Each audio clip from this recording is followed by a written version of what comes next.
시인 뉴시와 씨가 인도 여행을 하면서 경험한 재미있는 이야기가 있습니다. 오래되고 형편없이 낡은 여인숙에 투숙을 하러 들어갔습니다. 여인숙의 노 주인이 이 손님들을 맞이하면서 숙박을 결정하기 전에 방부터 둘러보라라고 이렇게 안내를 합니다. 그래서 노인의 뒤를 따라서 계단을 올라가는데 보여주는 방에서 커다란 쥐가 이리저리 돌아다니더랍니다. 그래서 마음 같아서는 거기서 안 자고 싶지만 너무 지치고 또 날은 저물었으니 다른 데 가서 방을 구할 수가 없어서 하는 수 없이 하룻밤만 그냥 자자라고 해서 그 방에 우리 돈으로 1,500원을 주고 방을 잡았습니다. 그래서 그 방에서 마음 편하게 사진을 쭉 펴고 자지를 못하고 그냥 돌아다니는 쥐가 다시 나올까 봐서 웅크리고 이렇게 자는 거죠. 자고 나서 일어나 보니까 배낭을 쥐가 뚫고 들어가지고 사방로가 흩어지고 또 배낭 구멍이 나버렸고 또 갈아입을 스웨터를 보니까 전부 다 떨어져 버리고 흩어져 버렸다라고 이렇게 얘기를 합니다. 그래서 주인에게 항의를 안 할 수가 없어서 항의를 했습니다. 그랬더니 주인이 이렇게 말을 했답니다. 그 사람이 하는 말을 그대로 옮겨보겠습니다. 신이 주신 성스러운 아침을 불평으로 시작하지 마시오. 이미 일어난 일에 대해서 불평한다고 해서 무엇을 얻을 수가 있겠습니까? 당신이 할 일은 그것으로부터 뭔가를 배우는 것입니다. 나는 지금까지 20년 넘게 이 연식을 운영해 왔는데 그럴 때마다 늘 두 부류의 사람이 있었습니다. 한쪽은 언제나 불평을 해야 되는 사람들이고 또 다른 한쪽은 똑같은 상황에서도 늘 즐겁게 사는 사람들입니다. 당신이 인도에 온 것은 여행을 온 것이지 불평을 하려고 온 것이 아니지 않습니까? 항의를 하려고 갔는데 이렇게 장황하게 설교를 했다는 거죠. 그래서 그 시인은 노인의 말을 듣고 자기 자신을 한번 돌아보는 그런 기회가 됐다고 합니다. 그래서 다른 외국인 그 투숙객들, 여행객들은 어떻게 하나 보자라고 했더니 그 허름한 여인숙 옥상에 가서 일광욕을 즐기면서 여행을 마음껏 만끽을 하더라는 거죠.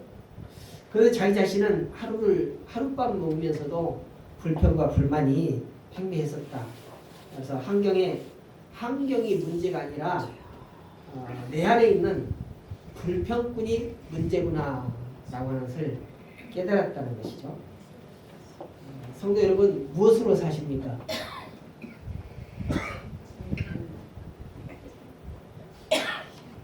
너무 질문이 어렵습니까? 너무 철학적인 질문이에요. 무엇으로 사십니까? 계산이 많이 돼야 돼요. 저기 김혜리 권사님.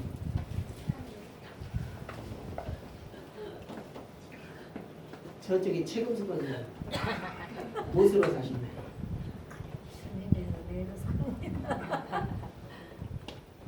성도는 무엇보다도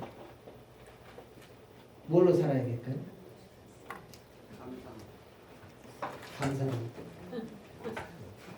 하나님의 은혜로 살아야 합니다. 그래서 은혜로 사는 것이 무엇인가? 은혜로 산다는 것이 어떻게 사는 것이 은혜로 사는 것인가?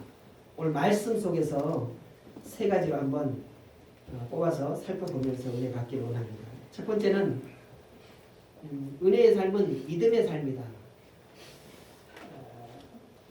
은혜로 사는 사람은 예수를 믿습니다. 오늘 8절에 보니까 너희가 그 은혜를 인하여 믿음으로 말미암아 구원을 얻었나니 했습니다. 그 은혜로 인하여 믿음으로 말미암아. 은혜란 지금 우리가 예수를 믿는 것, 이것이 은혜인 것입니다.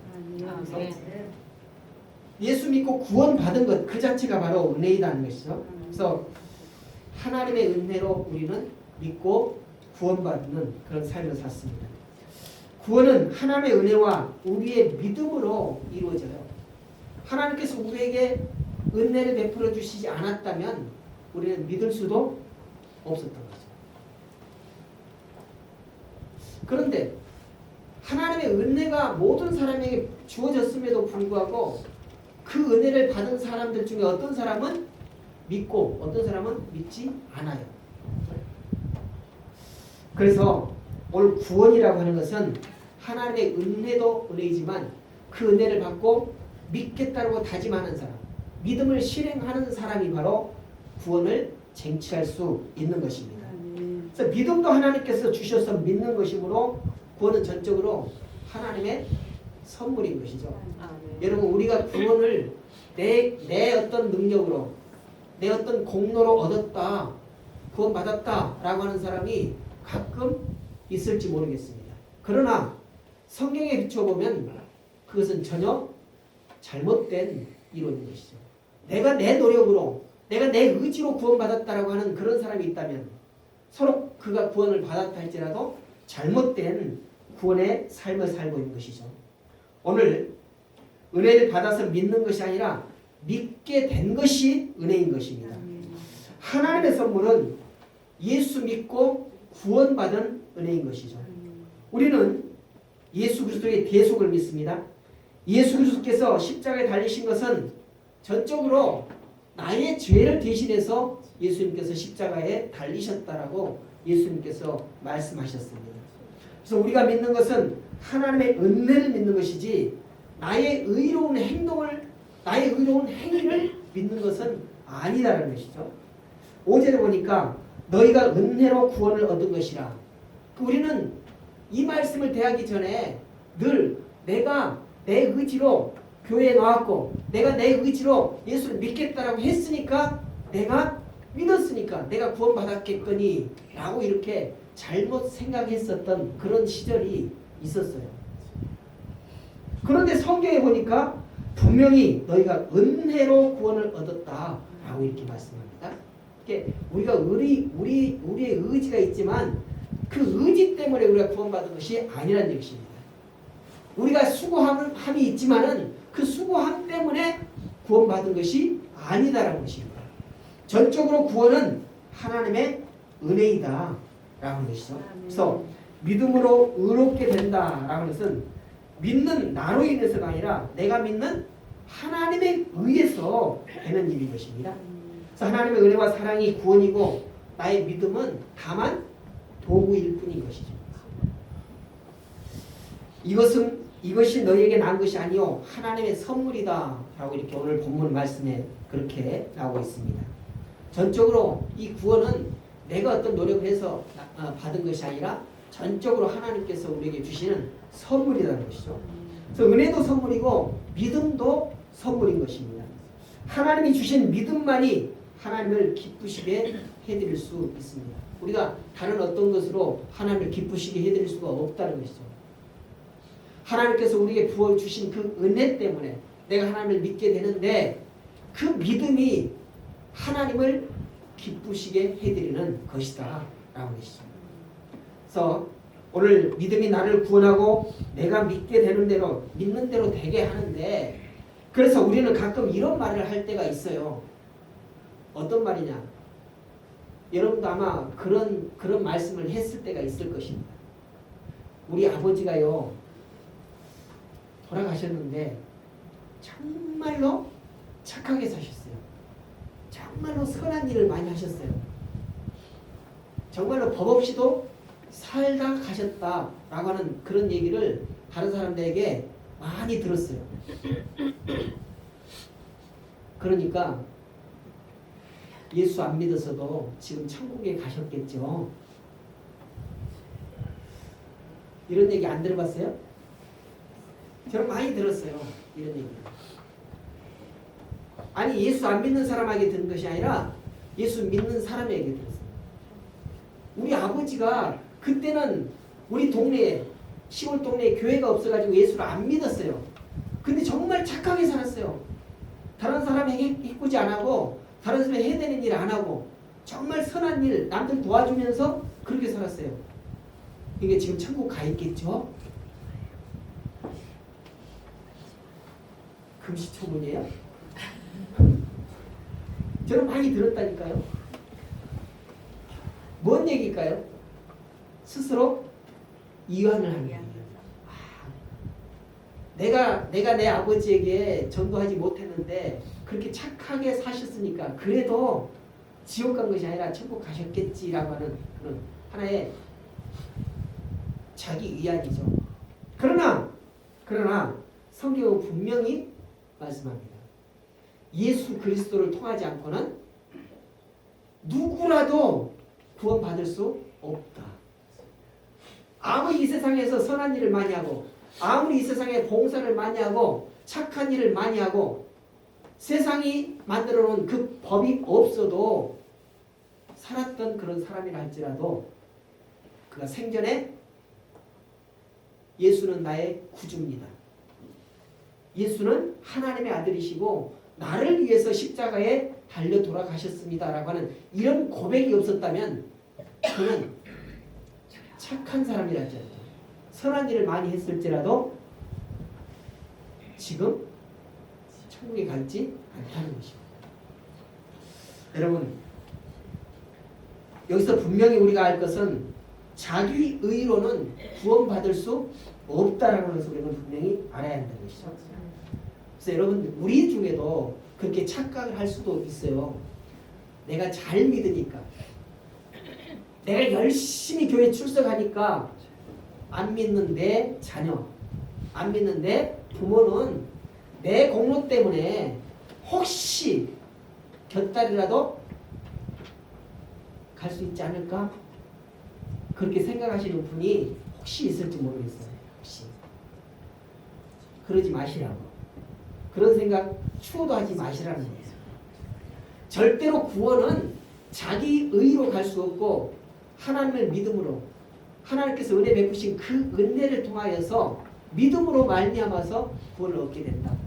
라고 하는 것이 하나님의 말씀이고 성경에 우리에게 가르치신 말씀인 것입니다.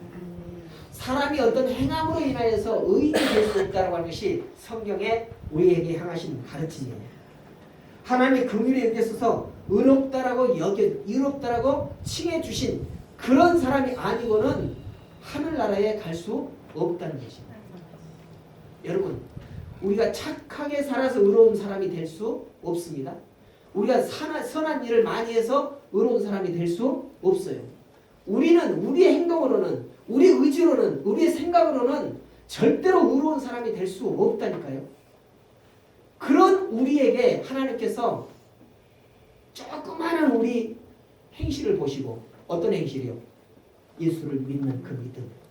믿는다는 그 행실을 조금 보시고 오전에도 말씀드렸듯이 손바닥만한 그 조각구름 같은 그 믿음 그거 하나 보시고 너 의롭다라고 이렇게 칭해 주신다는 것입니다.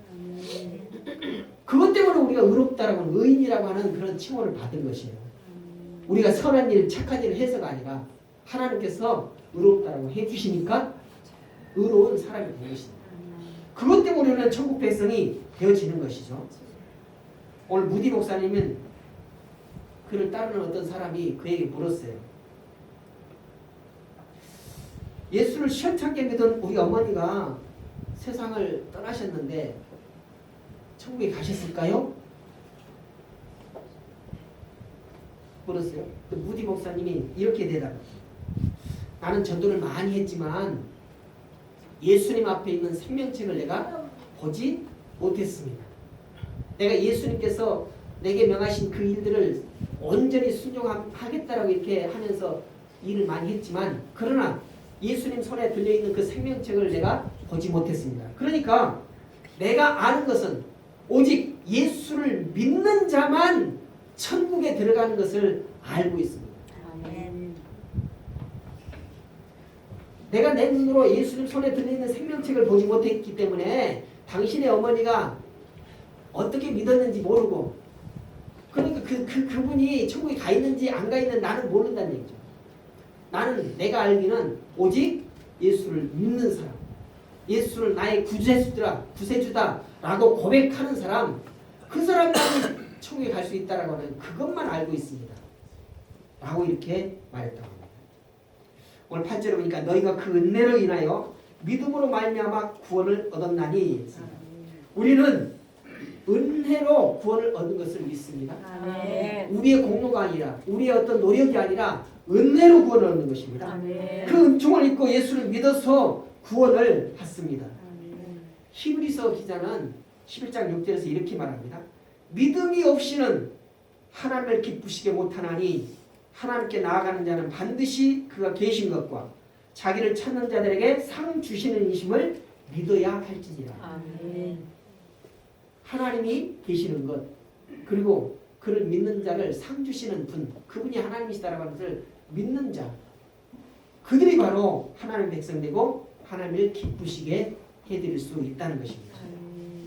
또 예수님께서는 마태복음 9장에서 이렇게 말씀합니다. 네 믿음이 너를 구원하였느니라. 믿음 아니고는 구원받을 수 있는 조건이 하나도 없다는 것입니다. 여러분, 그래서 내 부모가 잘 믿으니까, 내 자녀가 잘 믿으니까 나는 덤으로 가겠거니 이런 생각을 해서는 절대로 안 된다는 것이죠. 우리는 착각을 해서는 안 될 것입니다. 두 번째로 은혜와 행복에 대해서 말씀드립니다. 은혜로 사는 사람은 행복합니다. 은혜를 헬라어로 카리스라고 얘기합니다. 카리스. 여러분 이런 말 잘 듣죠? 카리스마. 카리스마 많이 들어보셨습니까? 이게 은혜예요. 또 다른 말로 얘기하면 은사라고 얘기합니다. 이게 영어의 카리스마가 이 카리스, 헬라어 카리스에서 생성이 됐어요.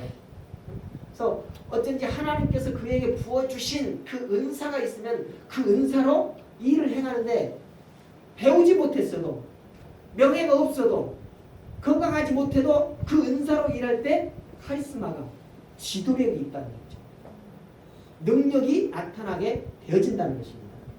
오늘 카리스라고 하는 말은 즐거움, 아름다움, 만족, 행복이라고 하는 그런 의미를 가지고 있습니다. 이것은 바로 은혜 받은 자는 행복하고 즐거움을 누린다라고 하는 것을 우리는 단적으로 입증하는 것입니다. 그래서 하나님의 은혜를 받은 사람, 은혜로 사는 사람은 실패와 좌절, 절망과 또 피해, 그리고 불운, 이런 것들을 당하지 않는다는 것이 아닙니다.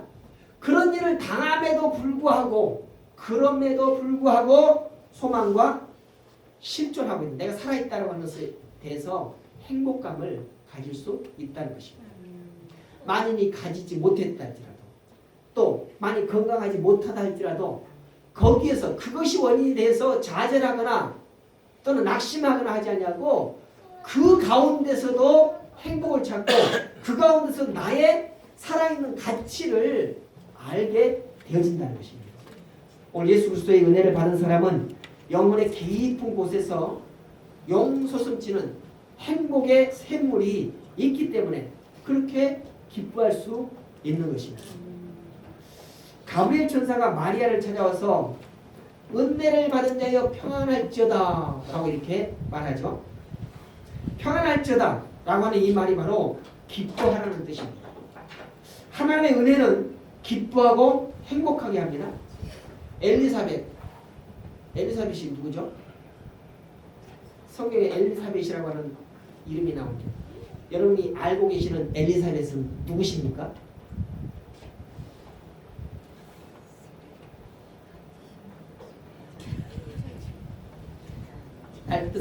세례 요한. 네? 세례 요한. 세례 요한의 엄마가 엘리사벳이라고. 아니에요? 전혀 금시초문이겠지 이렇게. 세례 요한의 엄마가 엘리사벳이에요. 엘리사벳이 나사렛 예수의 엄마 마리아보다 6개월 정도 더 빨리 임신을 했습니다. 그래서 마리아가 예수를 잉태하고 난 다음에 그 엘리사벳을 찾아갔어요.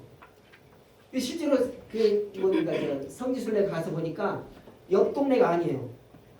한 200km 정도 떨어진 그런 동네. 그때 당시 자동차가 있었으면 참 빨리 갔었을 텐데 자동차 없고 그냥 나귀 타고 터벅터벅 그렇게 아마 온종일 걸렸는지 이틀 걸렸는지 모르겠습니다만은 그렇게 먼 길을 찾아갔어요. 왜 찾아갔는지는 모르겠습니다만은 그때 찾아가서 그를 만났는데 먼 친척이라 그랬죠.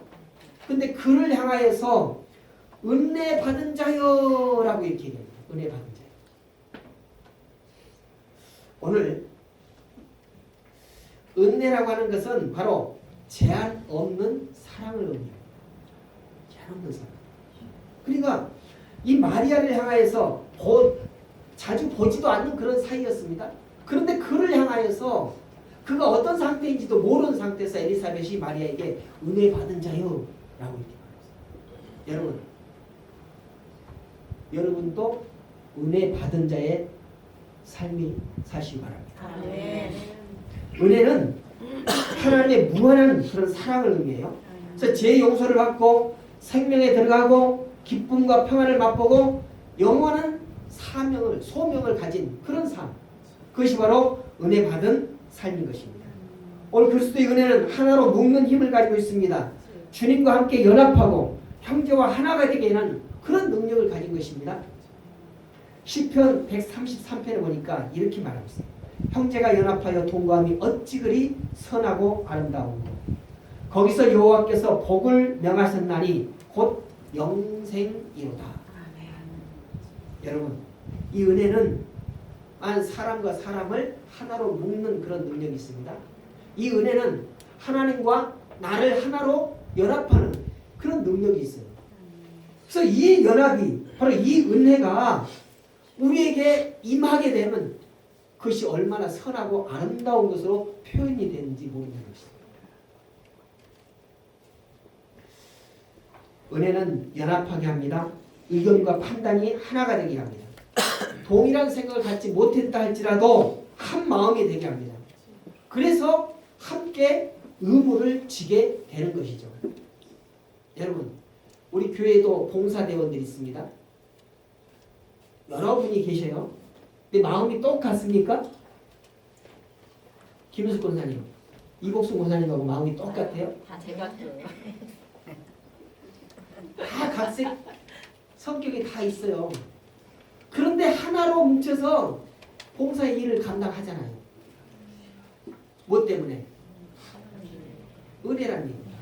하나님 은혜가 그 봉사대원들에게 임했기 때문에 마음이 다 각각이죠. 생각이 다 각각이고 사람 사는 성격이 다 각각이지만 하나로 뭉쳐 일할 수 있게 되어진다는 것입니다.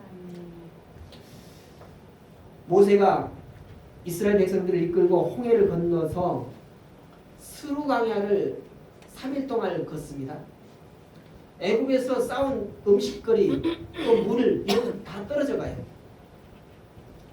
그래서 떼약 밑에서 물론 구름 기둥이 있지만 거기에서 3일 동안 한번 걸어보십시오. 하루만 걸어도 기진맥진할 겁니다. 3일 동안 걷는데 물이 떨어졌어요. 그래서 물을 찾는데 물을 발견했어요. 근데 먹어보니까 먹자마자 쇠. 왜요? 뭔 물인데? 쓴 물이에요. 쓴 물. 그래서 그 즉시 이스라엘 백성들이 모세에게를 향하여서 야! 우리가 물을 달라.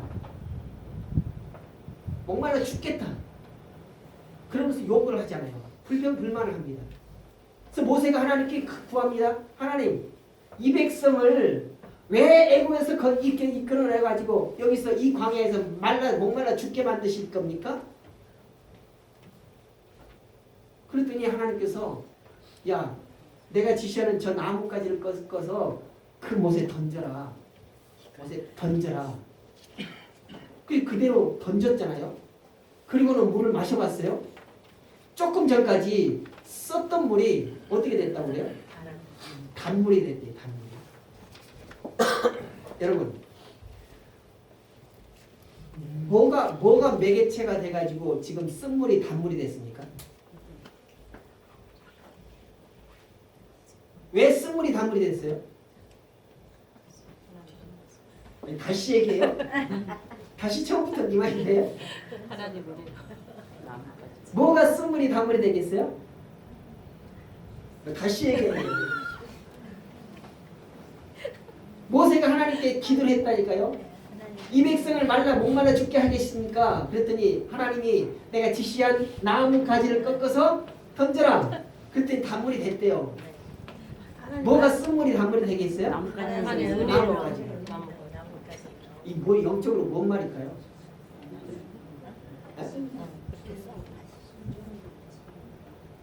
나무가 뿌리가 썩어버린 마른 나무일까요? 아니면 생명력이 있는 나무일 수 있어요. 생명력이 있는 나무 가지를 꺾었어요. 그리고 던져졌어요.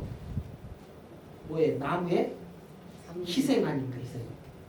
영적으로 얘기하면은 십자가에 달리신 예수. 예수님이 달린 나무 십자가가 나무 십자가. 그래서 나무 십자가라는 그런 찬양이죠. 나무 십자가. 그리고 예수님의 다리가 어떻게 됐다고요? 꺾었다고. 꺾었다. 나무가 꺾인 것처럼 예수님의 다리를 꺾었다. 그 희생 때문에 우리가 어떻게 됐어요? 구원받았죠. 오늘 쓴물이 단물이 된 것은 바로 나무를 꺾어서 던져서 나무를 꺾임이 받고 던져졌다는 건 희생되었잖아요. 그런 희생이 있었다라고 하는 것입니다. 오늘 이와 같이 하나님의 은혜라고 하는 것은 그냥 던져주는 그런 은혜가 아니라는 거예요. 어떤 은혜라는 얘기요? 하나님의 희생이 있는 그런 마라 같은 거행의 인생길에 예수 그리스도의 나무 십자가의 은혜는 바로 쓴물을 단물로 바꾸는 그런 능력, 그런 놀라운 파워가 있는 것입니다. 은혜로 사는 사람은 그래서 은혜가 왕노릇하는 것입니다. 은혜가 그 사람을 다스리니까 삶이 행복하다는 것이죠. 비록 주머니에 있는 것은 없을지라도, 비록 먹으러 넘어가는 것은 없을지라도 은혜가 부어지니까 그것 때문에 행복할 수 있다는 것입니다. 로마서 5장 21절에는 이렇게 말씀합니다. 죄가 사망 안에서 왕노릇한 것 같이 은혜도 또한 의로 말미암아 왕노릇하여 우리 주 예수 그리스도로 말미암아 영생에 이르게 하려 함이니라. 죄가 우리에서 왕노릇을 하면 우리는 어디로 가요? 지옥행으로. 은혜가 하나님의 은혜가 우리 안에 왕노릇하면 우리는 영생을 얻게 된다라는 것입니다. 그래서 은혜는 신비한 정복자입니다. 사람의 마음을 하나님께서 이끌어 주신다는 거죠. 우리에게 은혜가 임하면 우리 마음이 예전에는 악한 영에 의해서 이끌려가던 것이 우리에게 하나님의 은혜가 임하면 그 하나님의 은혜로 인해서 하나님께서 나를 이끌어 가신다니까. 은혜가 나를 다스리면 어떤 고난과 시련 속에서도 우리는 행복감을 느낄 수 있다는 것입니다. 세 번째는 은혜와 선행의 관계입니다. 은혜로 사는 사람은 그것 때문에 선한 일을 하는 것이죠. 그래서 은혜의 삶은 감동의 삶이고 봉사의 삶입니다. 10절을 보십시오. 우리는 그의 만드신 바라 그리스도 예수 안에서 선한 일을 위하여 지으심을 받은 자니. 뭐를 위해서 받았다고요? 선한 일을 위해서 우리가 지음을 받았다는 것입니다. 사도 바울은 또 이 말씀에서 은혜에 대해서 이렇게 말합니다. 고린도전서 15장에서 나의 나된 것은 하나님의 은혜로 된 것이니 내게 주신 그의 은혜가 헛되지 아니하며 내가 모든 사도보다 더 많이 수고하였으나 내가 아니요 오직 나와 함께 하신 하나님의 은혜로다. 아멘.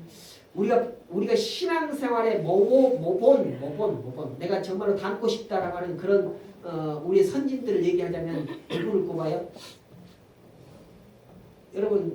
여러분의 신앙생활이 이렇게 살았으면 좋겠다라고 하는 그런 우리의 선진 누구를 닮고 싶습니까? 물론 예수님 말고 믿음의 선진들 중에 네?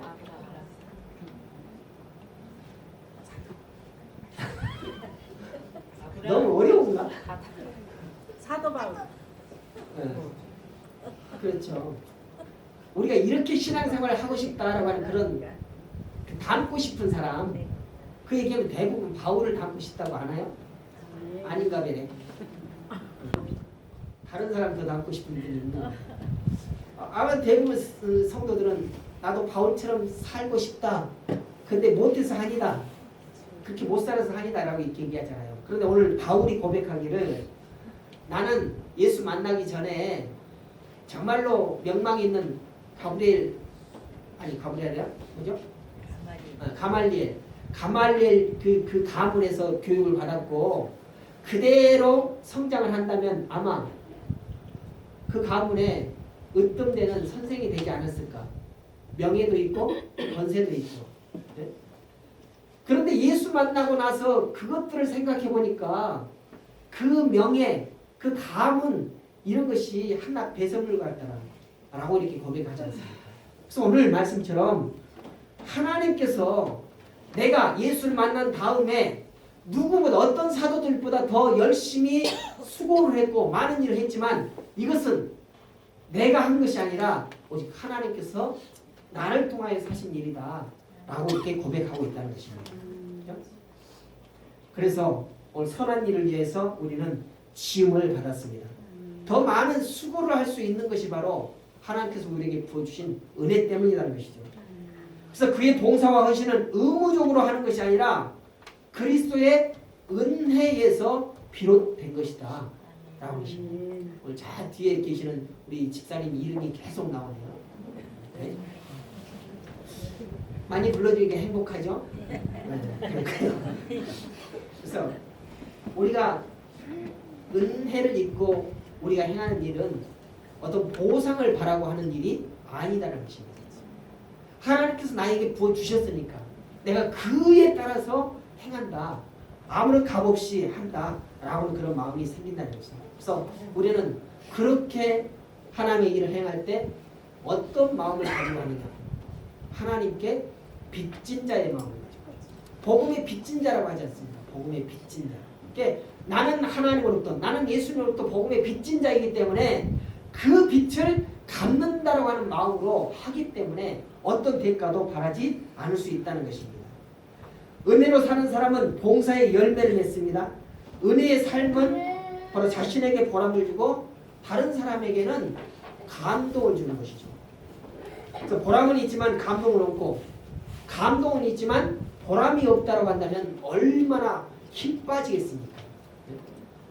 우리가 예수를 떠나서 신앙생활을 떠나서 세상에서 어떤 봉사를 할 때도 다른 사람의 박수가 없으면요 아무리 열심히 하려고 해도 열심히 안 나요. 그래서 박수가 필요하잖아요. 그런데 하나님의 은혜를 받으면 그 은혜 때문에 나는 열심을 낼 수 있고 그리고 다른 사람은 감동을 할 수 있게 되어진다라는 것입니다. 그래서 은혜로 사는 사람이라야 올바른 봉사를 할 수 있습니다. 수고하고 양보하고 사랑하고 희생을 할 수 있습니다. 즉 진리를 향한 용기도 관대한 포용도 소망과 담력도 발휘할 수 있게 되는 것입니다. 그래서 은혜는 인생의 온갖 선행의 토대이다라고 얘기할 수 있어요. 믿는 사람들이 자기 믿음만 주장하고 온전히 하나님 말씀에만 붙잡혀 있는 그런 삶을 살겠다고 하면서도 다른 선행을 안 하는 것은 은혜 받지 못한 사람입니다. 아니 은혜를 서로 받았다 할지라도 그 은혜를 온전히 누리지 못하는 것이라는 것입니다. 그래서 은혜를 받고 은혜를 누릴 줄 아는 사람이라고 한다면 선한 일을 해내야 된다는 것이죠. 그것이 바로 은혜를 받은 사람으로서 은혜를 누리는 삶이다 라고 하는 것입니다. 오늘 삭개오가 예수님을 만나고 그 은혜에 감격하는 그런 행동을 하잖아요. 그 예수를 만나기 전에는 아마도 성경에 그렇게 표현을 하지 않지만은 수전노였을 거예요. 수전노 알죠? 수전노. 돈만 바라는 사람. 모든 돈은 다 자기 주머니로 들어와야 만족을 느끼는 그런 사람. 그런데 그가 예수를 만나고 난 이후에 도무지 생각할 수 없는 그런 많은 사람들의 감동을 주잖아요. 감동을. 어떤 감동을 줬어요? 여러분은 삭개오로부터 어떤 감동을 받았습니까?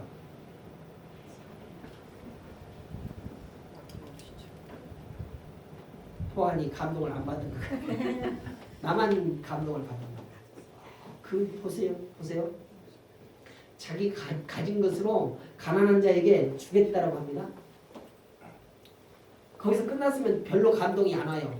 그런데 자기가 만약에 다른 사람에게 뺏은 거 있다면은 4배로 갚겠다는 4배.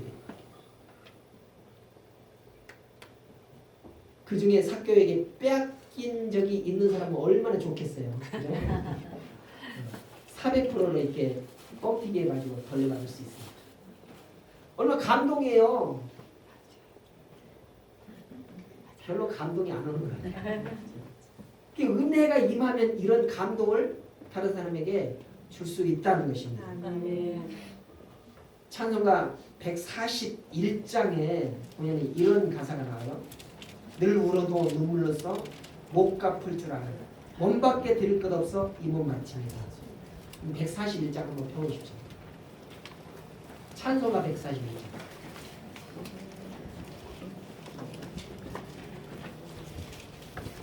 5절입니다.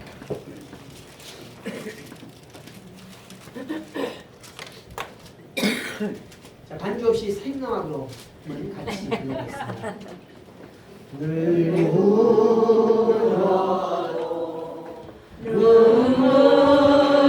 눈물로써 못 갚을 줄 알아 몸밖에 드릴 것 없어 이 몸 바칩니다. 늘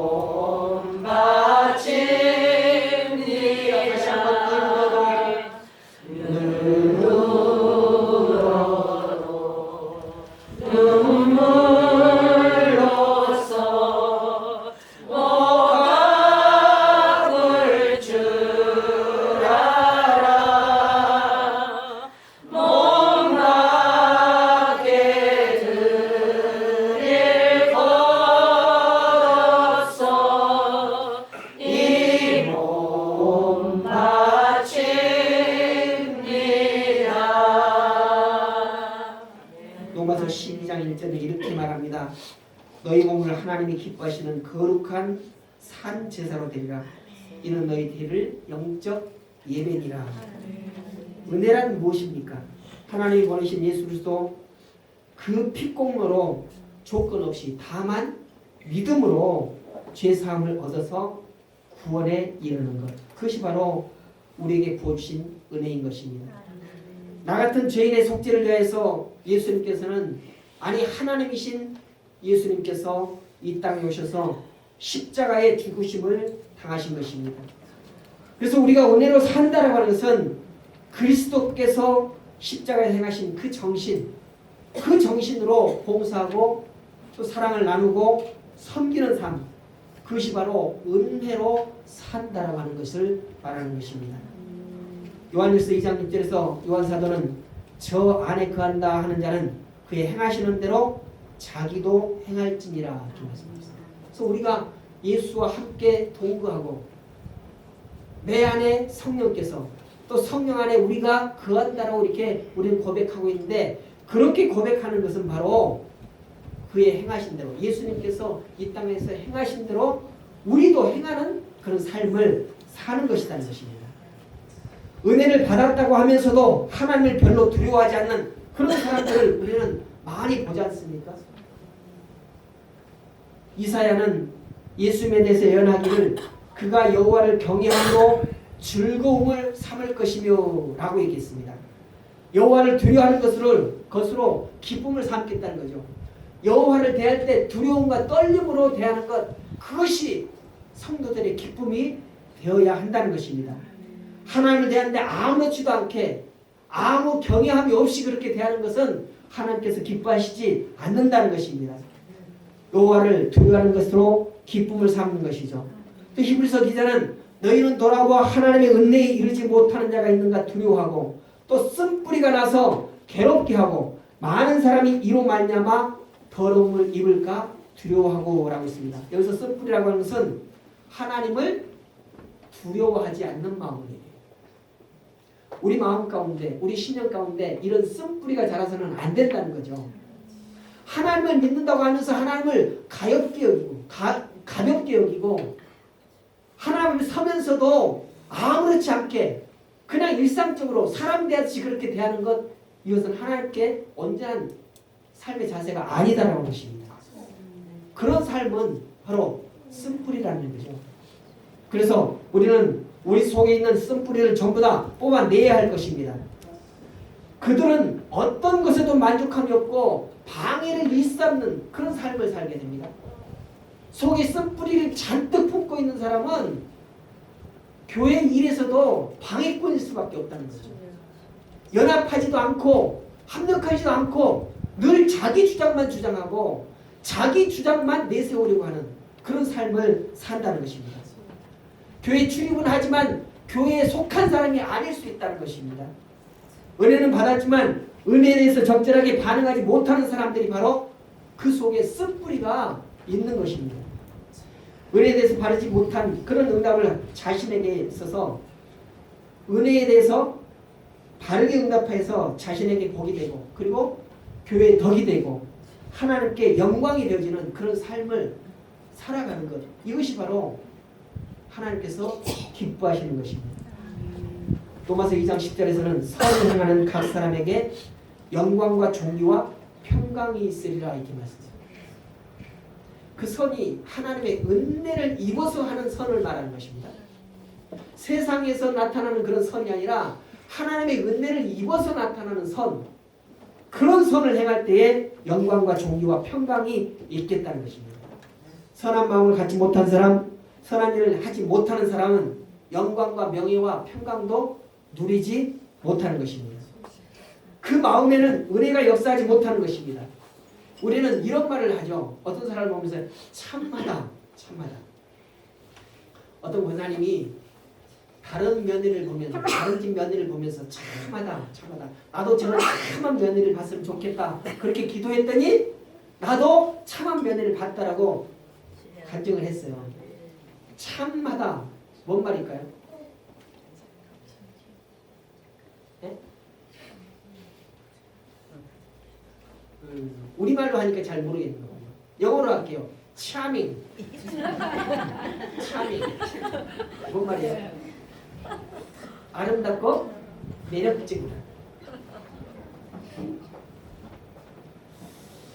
오늘 여러분의 모두에게 은혜가 넘쳐서 차밍하신 그런 삶이 되시길 바랍니다. 네. 누구도 여러분을 보면서 야 참하다, 차밍하다 라고 이렇게 할 수 있도록, 그런 평가를 받을 수 있도록. 그래서 은혜는 관대합니다. 받을 만한 가치가 없는데도 주어지는 것이 하나님의 은혜입니다. 우리가 하나님 알기 전에 무슨 하나님께 덕을 쌓는 일이 있었습니까? 우리가 하나님께 대해서 어떤 공로를 쌓은 것이 있었습니까? 아무것도 없었어요. 그럼에도 불구하고 하나님께서는 우리에게 은혜를 부어 주셨다는 것입니다. 그래서 은혜로 사는 사람은 그 하나님의 마음을 닮아서 관대하고 포용력 있는 그런 삶을 살 수 있는 것입니다. 그래서 은혜는 분리되고 나뉘었던 것을 연합하는 그런 능력이 있습니다. 통일과 조화를 이루고 적대감을 화해로 일치시켜주는 그런 능력이 바로 은혜인 것입니다. 은혜는 하나님께로부터 오는 마음의 부요함입니다. 마음이 가난하지만 그러나 하나님께서 은혜를 부어주시면 그것 때문에 부요함을 간직할 수 있다는 것이죠. 그래서 그 은혜를 받아서 풍요한 마음이 풍요한 그런 그리스도인들이 되시기를 주님의 이름으로 부탁을 드립니다. 아멘. 은혜 안에서 믿음으로 사시기를 바랍니다. 아멘. 하나님이 기뻐하시고 여러분은 그런 삶을 살아갈 때 형통한 삶을 살게 될 것입니다. 은혜 안에서 행복한 삶을 사시길 바랍니다. 아멘. 또 은혜 안에서 선한 일을 많이 하시길 바랍니다. 아멘. 그러면 여러분은 여러분의 삶에서 대박이 터질 거예요. 아멘. 2009년도가 그렇게 살지 못했다면 2020년도에는 여러분의 삶이 하나님의 은혜를 충만하게 누림으로 인해서 대박 삶이 되시길 바랍니다. 아멘. 기도하겠습니다. 감사하신 아버지 하나님, 오늘 주님께서 주시는 귀한 말씀으로 인하여서 아버지 하나님의 베푸신 은혜에 대해서 생각해 봤습니다. 그 은혜가 우리가 모두는 다 은혜 받은 사람이지만, 그러나 어떤 사람은 그 은혜를 누리며 살고 어떤 사람은 그 은혜를 누리지 못하고 살아가고 있습니다. 아버지 하나님, 주의 백성된 우리는 주님께서 우리에게 풍성하게 베푸신 그 은혜를 만끽하며 누리며 살아갈 수 있도록 인도해 주시옵소서. 아멘. 그래서 하나님께서 은혜 베푸심으로 말미암아 이 땅에서 살아갈 때도 선한 일을 감당하게 해 주시옵시고, 그 일로 인하여서 하나님 베푸시는 영광과 명예와 평강을 온전히 누리게 하여 주시옵소서. 아멘. 하나님의 은혜로 마음이 풍요한 삶을 살게 하여 주옵소서. 아멘. 감사드리며 예수님의 이름으로 기도드렸습니다. 아멘.